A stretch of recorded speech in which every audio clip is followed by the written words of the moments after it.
think, act, and prosper.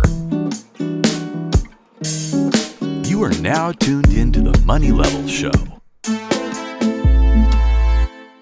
Hey everyone, welcome back to the Money Level Show where we think, act, and prosper. And today I got a special guest with me. So the context of me and this guest, his name is Casey Jackson.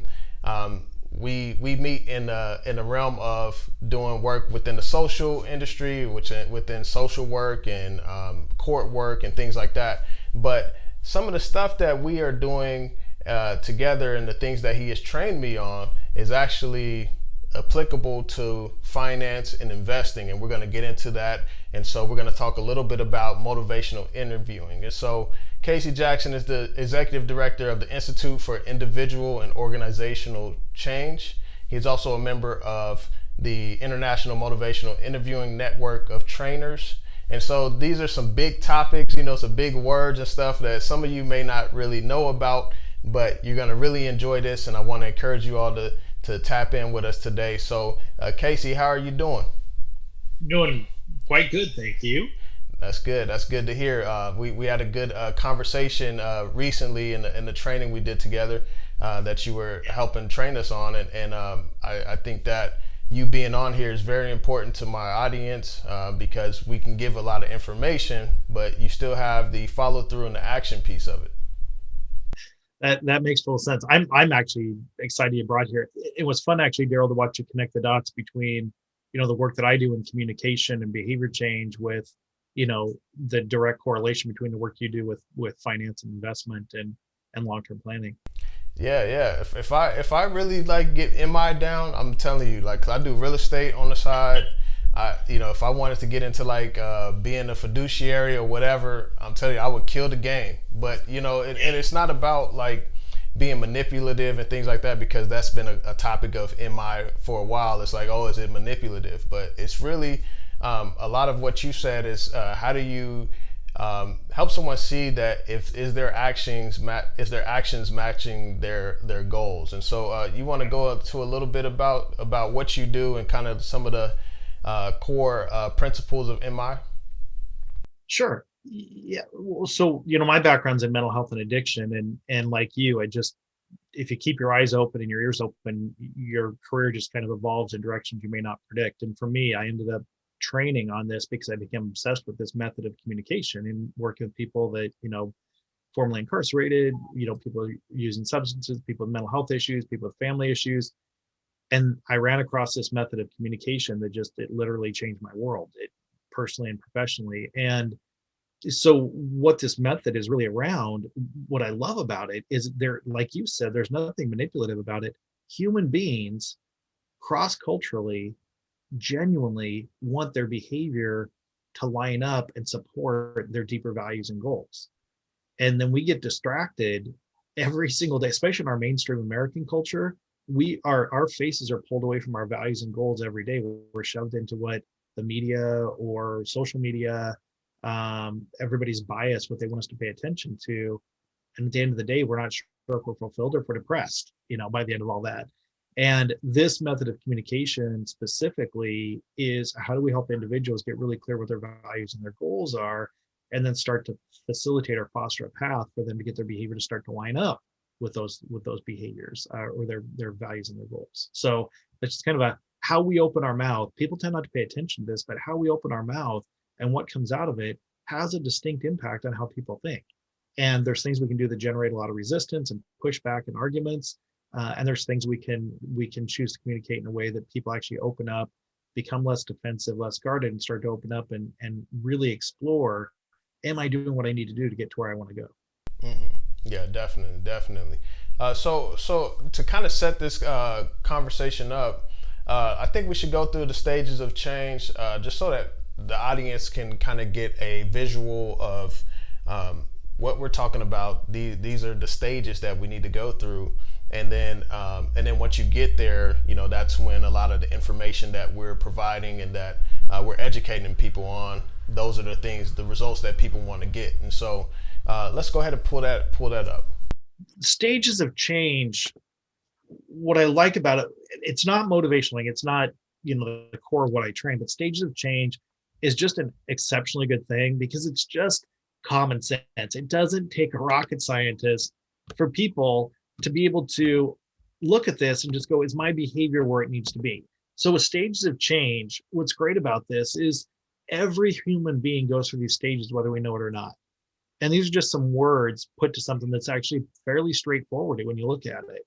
So pre-contemplation just means people aren't aware of it yet. You're just unaware. So you can look at that from a financial planning. You can look at that from a cholesterol or a heart disease perspective. You can look at it from a mental health perspective, or from an addiction perspective. You're just unaware that you have a problem, or maybe you've thought about it, but you don't like thinking about it, so you just shove it to the back of your head. And so when you're talking financial planning, it's the same thing. It's, there's days people think about it. There's days they're like, I want to retire early. I want to get out of here. And there's days you just push it out of the back of your brain. You think, I just don't have the time or the energy, or actually I don't have the financial flow right now to be able to be thinking long-term as much. That can be part of pre-contemplation. Contemplation is just the debate. I've got reasons why I want to change and reasons why I'm stuck. We literally contemplate it, both sides of it. If we get tired of contemplating it, we just push it to the back of our brain. We don't like thinking about it. And then when we want to move forward, when we get tired of thinking about it, the whole point of motivational interviewing, of this method, is that it works from the basic assumption that people don't like to feel torn inside. And so when you feel that contemplation where you feel torn, there's only one of two ways to break that. You either just push it to the back of your brain so you stop thinking about it, or you do something about it. So you either start to get your ducks in a row and start thinking, how am I going to move forward with this? And when you start to do exactly what you need to do beyond preparing for it, when you're actually embodying the behavior you want, then you're in the action stage. Then you want to choose, do you want to maintain that where it becomes second nature, or are you going to backslide or relapse through the process? So when you look at this, this is the process that human beings go through in a change process. So. Yeah, definitely. And then I saw in there where you have you get to the action piece of it, the preparation, the action, and then the maintenance of that. And so, but the first is to get to the commitment to do so, and then you get into the preparation and the action phase, and so on and so forth. And then you have the relapse phase where it's like, I think about when I first started with Dave Ramsey and doing Financial Peace University. I was in it, I was like on the beans and rice. We're not, spending money eating out, seeing progress, but I felt like I didn't do much self-care, and then I ended up relapsing hard, to just like not following it at all. So that's very important. And so we're going to go ahead and get into a few different things. Mostly about Americans in retirement. And so we have this concept of the American dream that's been fed to all of us for a long time, whether that's a dream of being a homeowner, a dream of like retiring, you benefit from the fruit of your labor. You don't have to, work anymore, things like that. But in reality, there's been a lot of statistics coming out about one of them being 64% of Americans aren't ready for retirement. They have the average of about 10,000 to 100,000 in retirement, but need about 1.4 million to comfortably retire, because you have people that are outliving retirement and things like that. And then some of the other things that are really hitting home for me especially is that by 2030, all baby boomers will be 65 years or older. This is the biggest generation. And then the average amount of retirement for baby boomers is 152,000.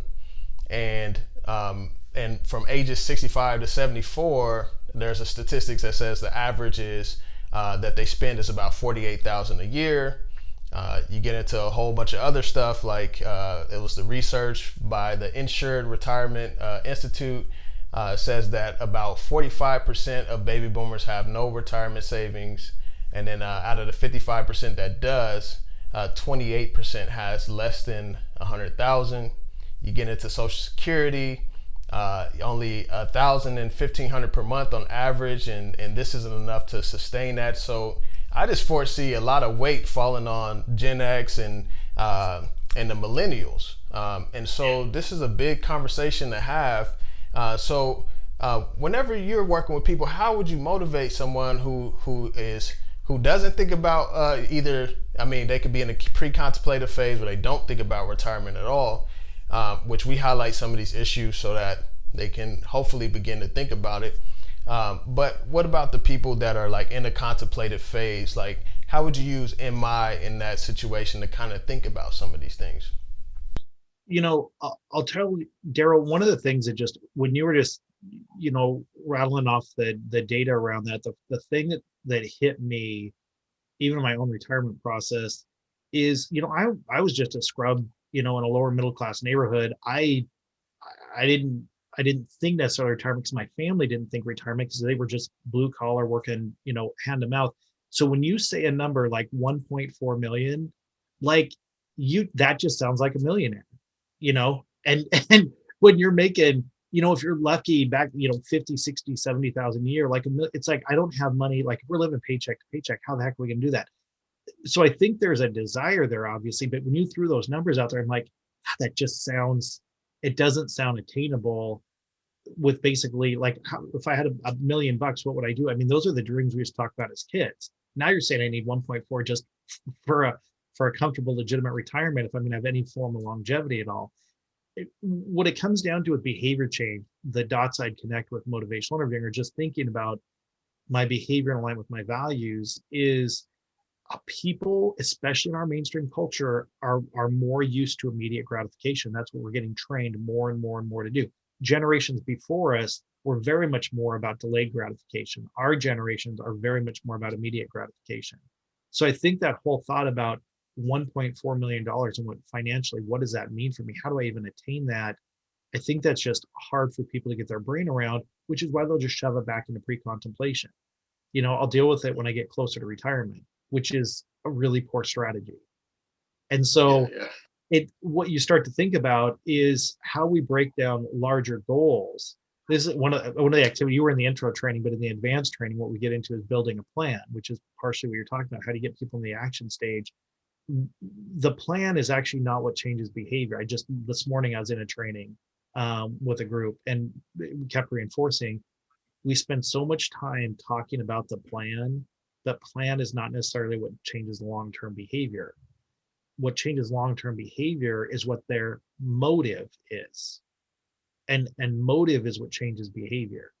Plan is how you get to what your ultimate motive is. So if I want financial security for the long run, that's what I have the conversation with myself about, or my spouse about, or my friends about, is what would long-term security, like if you wanted to retire at 59 and a half and have zero financial burden, what would that feel like? That's almost a mind-blowing thought for people. Like, well, I won't be able to do it because of Cobra and insurance and all that. Like, I can't imagine it. What would you feel like if you could? Well, that'd be awesome. Well, tell me more about that. What would be awesome about that? Like, literally think about this. You wake up in the morning, you don't have to go to work, and you have no financial stress just kind of hovering on you. That financial stress you've had for most of your life. Just think if you didn't have that when you woke up at 59 and a half or 65 or whatever it is for you. And what you need to build that internal inertia, that momentum, that gravitation towards, God damn, I want that. Like, I would love to have that in my life. And the more you build that desire, the more you build that motive, the more than people's brains want to start to figure out a plan to get there. As soon as you start to tell them what the plan is to get there, they start to give you excuses if their brain isn't built up with momentum first. So if you say, I can help you with this, but this is how you're going to have to plan for your kids' college. This is how much money you're going to put away. This is how you're going to have to tighten your belt now for a longer term payoff. They're like, Daryl, that makes sense, but honestly, that's just not going to work for me right now. You're going to get pushback. You're going to get excuses because the motive isn't strong enough. When people can get to that place where they can feel this genuine sense of complete financial freedom and feel like that burden is off their shoulders that so many people just carry for the majority of their adult life, then we want part of that. Like, I want to know how to get that. So it's that motive piece of it that starts to build it, and then you start to develop a plan from there. But most people go with trying to get people into the action plan, and then the plans won't sustain themselves. So it's the internal motivation that's really going to drive people to implement the plan and act on the plan.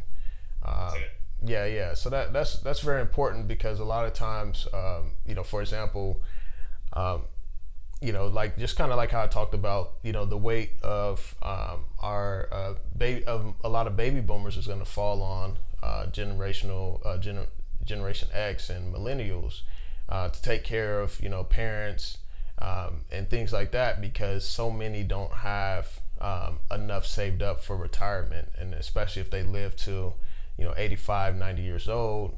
Social Security isn't paying out that much. I mean, you're not getting interest rates on that. I mean, interest rates are super low. You got inflation happening, so the purchasing power they're losing a lot of the purchasing power. So these are some of the big things, and that's kind of like what I'm working with.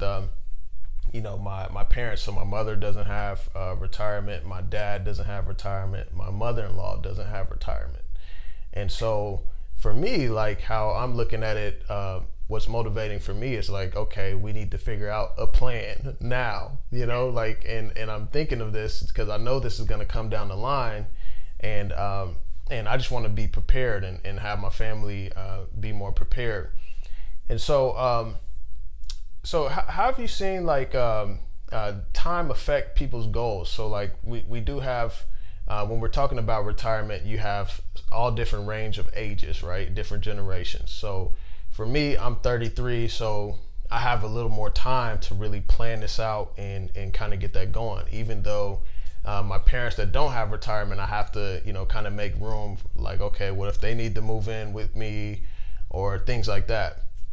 But you do have like, the older generation, like my parents, the baby boomers who don't have retirement, but they don't realize like, do you know your kids are probably going to have to take care of you, and that could create all types of burdens. Like, do you want your kids to be financially free to where they're not having to take care of you, or are you fine with pushing that burden onto your kids?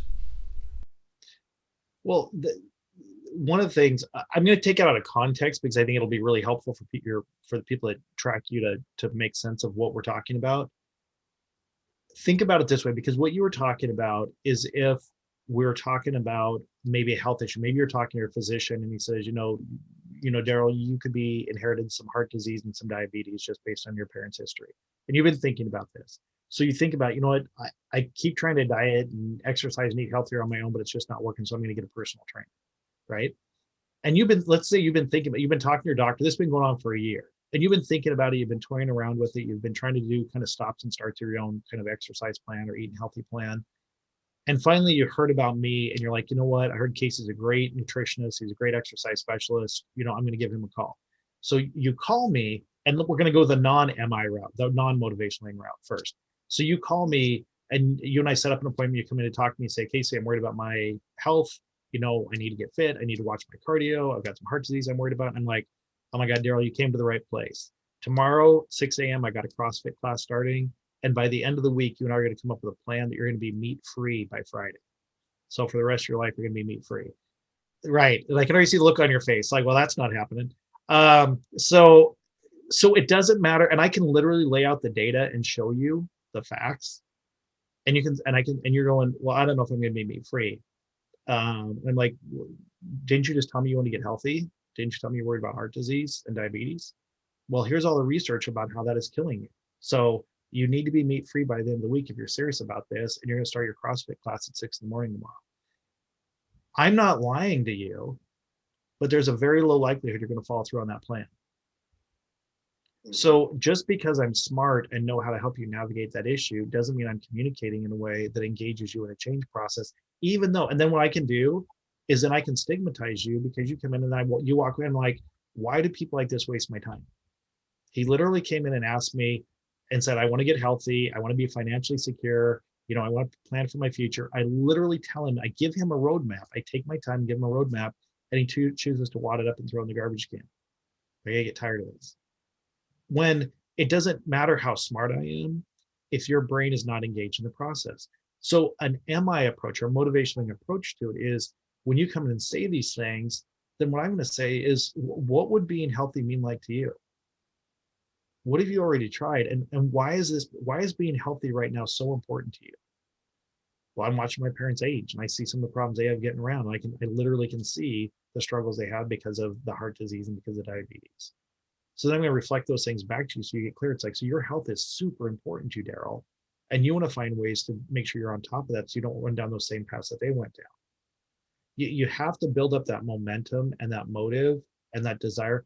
You have to hear your own self-talk about why those things are important to you. You've got to get it out of your head and start to get some oxygen to it so those beliefs become more real for you.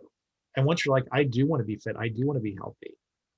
And then I can just say to you, how, like, what do you think you're willing to do? Because we either can go on the super healthy plane, where we can reverse the effects you already probably have inside of you, or we can take a more modest approach to it, or you can take a really safe approach to it. I mean, what fits most for your style? Does that make sense? And what it's always going to come down to for you, Daryl, is how healthy do you really want to be? Because once you get clear about how healthy you really want to be, then I can help you leverage that to get there. Yeah, so that's very important, especially for me myself. Thinking about how I communicate with my parents about this issue of retirement. Because when I'm thinking of like things at time, it's like, hey, you need to do this now, and you got to be strict on it because you waited so long to do it. But really, there's multiple ways up the mountain, and I learned that from Rick Rule, and we were talking about investing and how you can get there, how can you get to your destination. And so that's very important because when I think about my parents, it's ultimately out of care and stuff, but when you're doing this internal motivation work and motivational interviewing, the person has to come to that conclusion themselves. They have to come to that motivation themselves for them to act on it. So that's what you're trying to leverage, is where you see that motive. How do we expand and explore that a bit more? Mm-hmm. Yeah.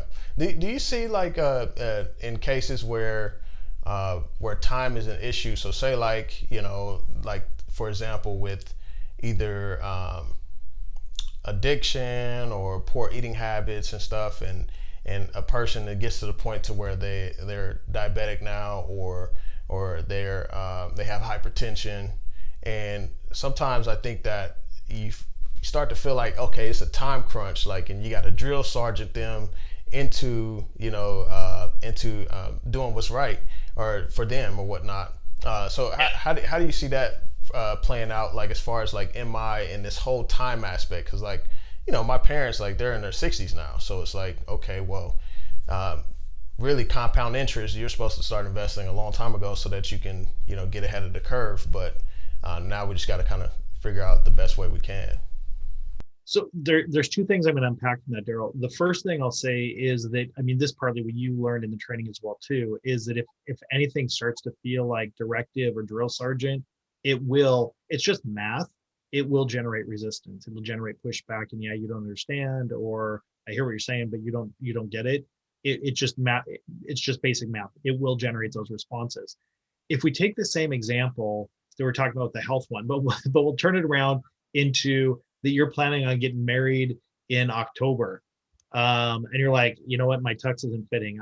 This is not my fighting weight. This is not where I want to be. It's the same equivalency to what you're talking about. Is, first of all, I'm going to empower you because you get to choose. You get to choose if you get into the tux you want to be in or not on your wedding day. That's on you. I can help you get into that tux if you want to, but that means you're going to have to follow some of the things that I say. But I'm not going to say, I am not going to own your outcomes, because that's where crazy making starts. What I want to make sure is I'm going to continue to build, like you were talking about, top of the mountain. I'm going to continue to build your motive that you came to me with, and focus on, what would you feel like if you're walking down the aisle and you're beyond your fighting weight, that you look so sharp, you feel the best you've ever been, and that is the human being you're going up there to marry the love of your life. How would you feel if that's a picture that you had of yourself, and that's a picture everybody else had of you?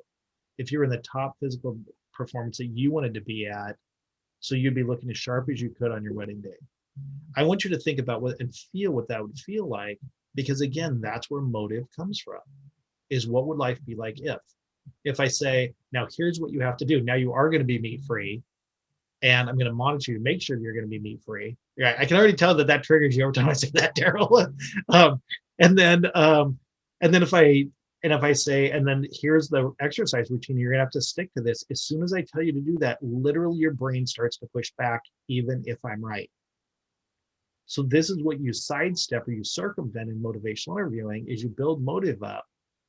And then it's like, but ultimately, Daryl, you get to choose if you stick to the plan. I can lay out a plan for you. You and I can co-create a plan because there's maybe a couple things we have options on how you approach this. But ultimately, you need to decide what do you want to look like on your wedding day in October? Because October is going to come. And the only thing you have choice over is what do you want to do between now and then? That is the only thing you have control over. So how do you want to manage that between now and then? And the more you feel pressure from me, the more it's going to generate excuses in your own brain, even though, again, you came to me asking for a solution. So what you need is you need to build that motive up. And when that motive is there, that's what I need to hold at the forefront of your thinking when things get rough.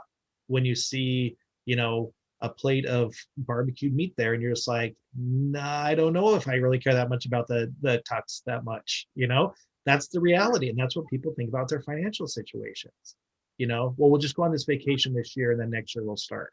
Or, you know what, we'll just spend a little bit. I mean, it's the same excuses people make because they keep pushing off the long-term benefit for the short-term gain because that's what our mainstream culture really pushes us towards right Yeah, that's very powerful, and just even thinking about just how universal MI is. I was just thinking about marriage, and I got a few friends of mine, that have concerns about husbands still smoking at a after a long time, and whenever you do come in with that drill sergeant approach, like it does create a lot of resistance. I think even for myself, I'm very like, you don't tell me what to do, and even if it's at my own self-destruction or demise, like it's like human nature for sure. It's human nature. And that's what I love teaching it from. Instead of all these theories and philosophies and all that, it's just like, this is just based on human dynamics and human nature, which means you need to listen up to find out what is the core driver for this individual. What do they genuinely care about? And what would long-term savings mean? What would having less financial burden in the long run mean? And what are we willing to do on a day-to-day basis? The example I've been using lately that a lot of people relate to, especially from our generation, is Shawshank Redemption. And what I think of is you have to have a picture. I think of even on the financial planning side of it, you have to have a picture of what Zewatt Nail looks like in your brain and what that would mean to you, or else you're not going to climb through 200 yards of human waste and rats to get there. Like, you're just not going to do it unless you have a clear, like, come hell or high water, I'm going to make it there. They can kill me. I'm going to, get busy living or get busy dying, but I'm going to die trying. It's that you have to have that level of motive.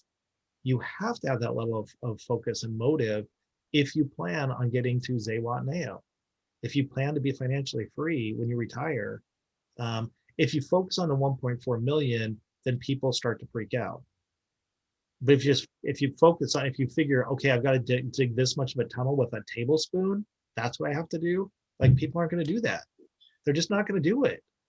Yeah, definitely. But as soon as if every day that you're digging with a tablespoon and just thinking about Zewatt Nail, and all of a sudden you hit a pipe and you're like, oh, damn, I finally made it. And then you look at your watch and you go, I've been doing this for 2 years. It's like, wow, somebody said you're gonna have to dig for 2 years with a tablespoon to get to the pipe. That's not a motive for people. Yeah, definitely. How does this relate to like, how does this relate to like, for example, crisis? For example, for me, I used to be very into like, budgeting, having an emergency fund, all of that. I got off of that track for a while. And then when the pandemic hit last year, I looked at my bank account. I was like, oh, I got zero savings, no emergency fund. I'm at the mercy of my job. If we start laying people off, then I'm screwed.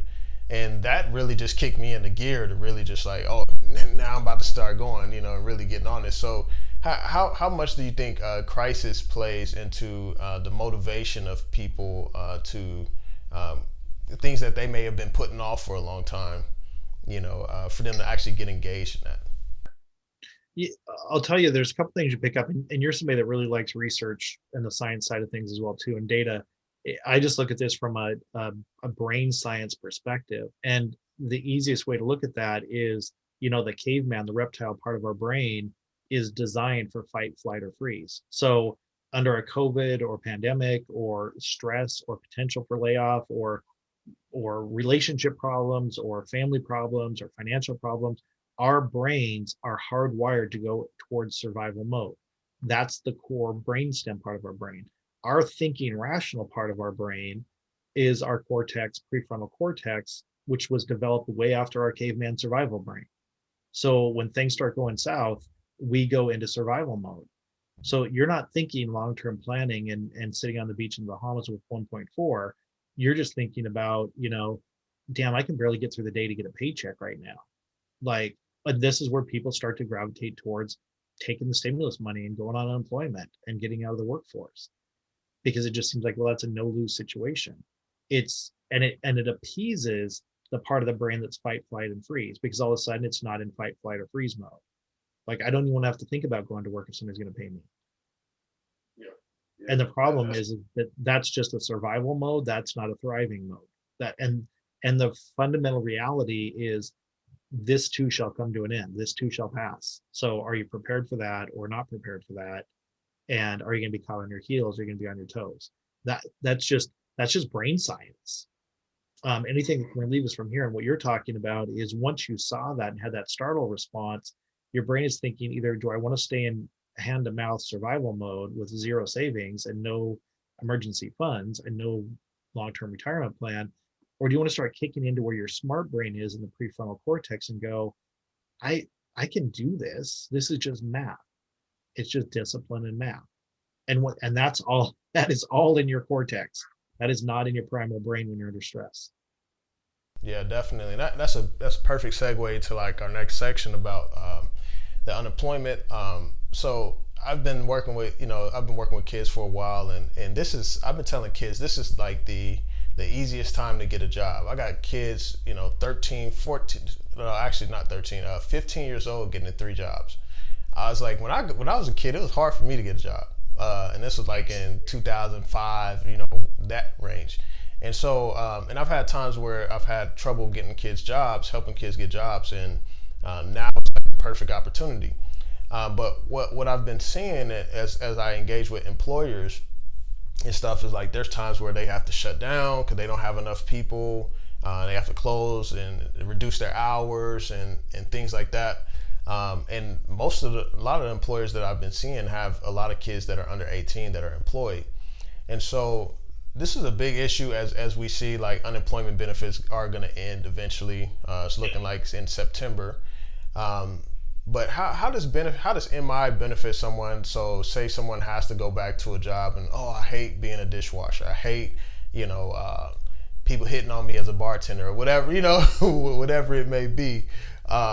And how does MI work with that? And people that are considering a career change or even just getting out of that survival mentality instead of going from survival to survival, type of situation, how does MI benefit someone in that? Since you left me with the screen share on my side, I'm going to jump to one other slide. And, we barely touched on this in your training. This goes into the whole mountain that you're talking about with somebody that you kind of look at in the financial field. This is my motivational version of it that I developed about 15 years ago. So the other thing that I would look at when you're talking about this with the unemployment side, it fits for the unemployment side and it fits with the financial planning side of it as well too, is this construct right here. Is once you get clear, you need to start getting focused. Everybody wants to deal with the what they need to do or how they need to do it or which job. Literally right now, Daryl, you could throw 50 different jobs down there. Those are just trees at the bottom of the mountain. And where we live, I always think of Mount Rainier. You and I are in Washington State, so you think of Mount Rainier. And when you look at the top of the mountain, that's what you're looking at. It's not about a dishwasher. It's not about the bartender. Those are trees at the bottom of the mountain. What your brain needs to do to get focused is, what do you want to feel like when you wake up in the morning and when you're doing from your 9 to 5, or whatever what your job is going to be. What do you want to have a sense of by the end of it? If you want financial security, then does it matter if you're waiting tables? If it's a sense of fulfillment, then does it matter if you're making working wage, if you just have minimum wage, but you love what you're doing. Like the more clear you get, nobody can dictate to you what your values are around this. What you need to do is get really clear about what your ultimate values are. Because if you want financial security, if you really, really want financial security, you may be working 2 or 3 jobs. If you really want financial security, or if you want fulfillment and financial security, you need to start get clear about what does that mean to you in the employment situation. What would be fulfilling for you and what could provide you financial security? And if you don't have the knowledge or the skills, are you willing to acquire what you need to get the kind of job where you feel fulfilled and financially stable if you're not there yet? If that's what you want, then you drop down into the trees and think, okay, what do I need to do? What education do I need to get the employment that I want so I can get to the top of my mountain? So once people get crystal clear, what do they value? What's most important to them? Then you go down to the bottom of the mountain. You go, okay, what do I need to get aligned up? What ducks do I need to get in a row? What path do I need to start to walk along? So I start ending up where I ultimately want to end up. And that's what you think of from moving from, okay, I want to do this, instead of jumping to plan. Like I was saying earlier, you can't jump to plan in this particular method. You've got to get the brain focused on what's my ultimate value and goal. And then you start going into a plan about how do I go about getting that. Yeah, that's amazing. That's amazing. I love how you break that stuff down. Just so for the average person that's viewing this, what are some like strategies they can use with like their friends and family? I mean, obviously we're going to talk about a little bit more about what services you all offer. You have a membership service or whatnot. But what are some of the basic things they can probably do with family and friends who they've been trying to help get focused and motivated about their financial future? Tell you, the hardest thing to hold the reins on is wanting to fix. That's the thing I'll say is the hardest thing to stop doing is trying to fix other people's stuff. It usually doesn't work, and it usually generates some level of tension, either outward or inward tension that starts to get created as soon as you try to fix somebody else's stuff. So the hardest thing to do in an attempt to be helpful is to try to not fix the things that you want to fix. The hardest thing, but that's one of the things you work on. And what starts to get people to a place where they can get focused is if you can genuinely listen to what somebody's talking about without jumping in and wanting to interrupt or fix it or say, yeah, but, or you're not getting it. Because again, those actions in communication will generate a negative response. As soon as you say, here's the problem, this is what you need to do to fix it, even if it comes from a heart of wanting to help, it will generate a defensive response.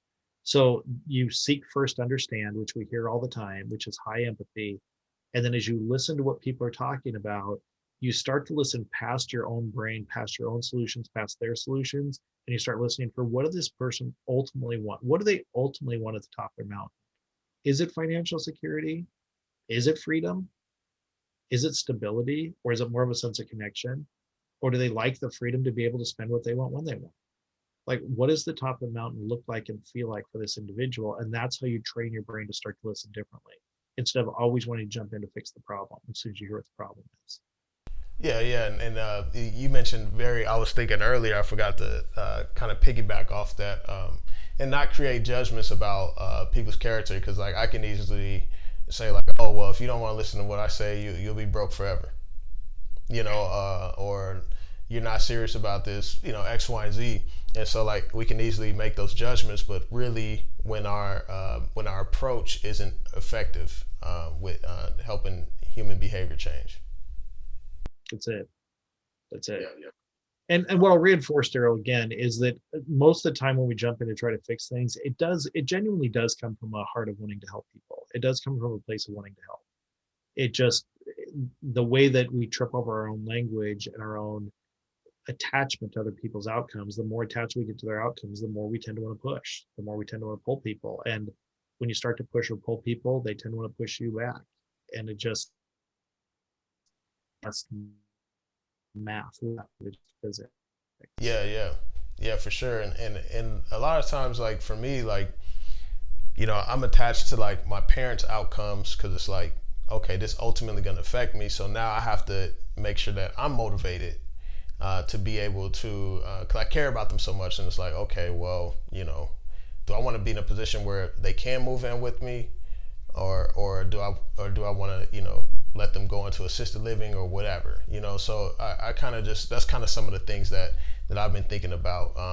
But it's like, okay, if you're attached to someone else's outcomes, if you're going to be affected by that, then you should be thinking, what do you need to do to get into the best place possible. So that's exactly it, because that's the only thing you have control of. That's a perfect example of showing what the only thing you really have control over is where you put yourself financially, Daryl. I mean, that's it. For as much as you want to help them get in the best position and leverage where they're at, the only thing you have control over is what you do. That's the only thing you truly have control over. Exactly. So how can people learn more about the work you do? I'm going to leave a link to your website in the description. I'm also going to put it on the screen. But how can they learn more about this, and what's a little more about the services you all offer?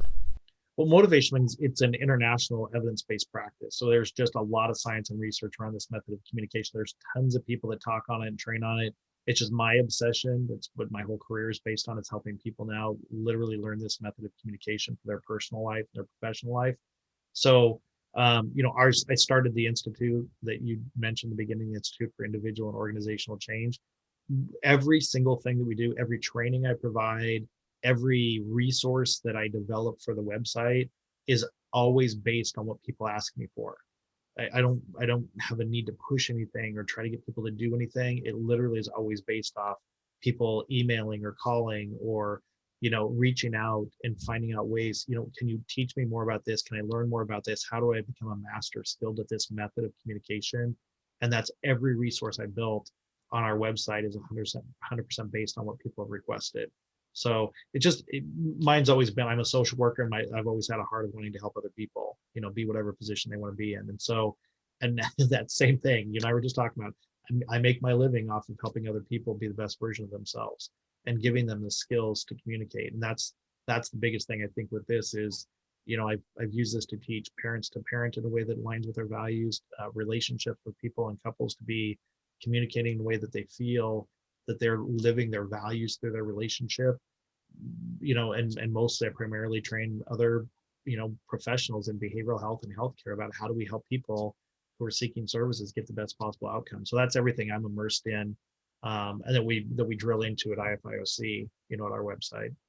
Yeah, and it's a way of life, and that's kind of like, for me, like I have my wife and I had a few friends. They know when I turn on the motivational interviewing switch. Yeah, they know that it's like, I know you're doing that stuff, but it's working. Yeah. So that's exactly it. I need to make it just more of a natural way to communicate, Yeah. That's exactly it. And that's what, you nailed such critical concepts today already. Just when you talk about it's not manipulative, because there's not one thing manipulative about MI. It is highly, highly strategic, but there's nothing manipulative about it. You're just helping be who they want to be, not who you want them to be. And like you said, it's moving past the technique side of it until it just is a way of being with people, a way of listening, a way of responding, a method of communication that is just truly, I've been in the field for 33 years, and I have never in 33 years in behavioral health found anything more effective as far as communication goes. I just haven't, not even anything close to this. Yeah, definitely. Well, yeah, Casey, I appreciate you for coming on. We may have to do this again sometime, and I think this is going to be very beneficial for the viewers and us being able to help others and communicate in an effective way to help others be motivated for change. Excellent. Well, thank you for inviting me on, and thanks for the work you do, Daryl. Yeah, for sure. All right, thank you.